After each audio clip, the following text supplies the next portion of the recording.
sa Double B! Alas 7:01 na po, 1 minuto makalipas sa kapito ng umaga. 6 na dam sa Luzon patuloy na nagpapakabara ng tubig sa mga sandaling ito.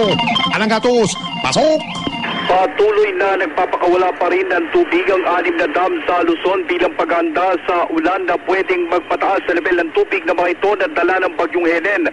Sa pinakuling advisory ng Pag-asa Hydrometeorology Division na nanatiling bukas ang 3 gate ng Angat Dam kung saan 3 metro ang pinapakawalan tubig o 440 cubic meters per second. Pero bumaba na ang level nito mula sa 215.25 meters sa kasalukuyan na 214.61 meters. Kailanman, lampas pa rin sa normal high water level ang kasalukuyang elevation ng Angat Dam na 210 meters.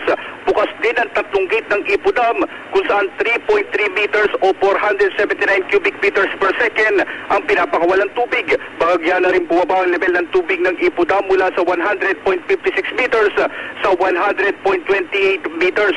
2 gate naman ng Ampuklaw Dam ang kasalukuyang bukas kung saan 1.5 meters o 237 cubic meters per second ang pinapakawalan tubig. Mula sa 2 gates, binuksan na ng Binga Dam ang kanilang 3 gates kung saan 2.5 meters o 391 cubic meters per second ang kasalukuyang lumalabas na tubig. Sa bahagi naman sa Roque Dam ay nananatiling 1 gate ang bukas nito kung saan kalahating metro o 330 cubic meters per second ang pinapakawalan tubig. Bukas din ang gate ng Magat Dam kung saan 1 metro o 189 cubic meters per second ang pinapakawalan tubig. Gayunman, tiniyak pa nitong mga tauhan ng Pag-asa Hydromet Division na hindi pa ganoon katindi ang posibleng maging pagdulot na pagbaha ng pinapakawalan tubig sa bahagi ng Luzon. Alan, kamusta dyan sa kinaroroonan mo ang takbo ng panahon?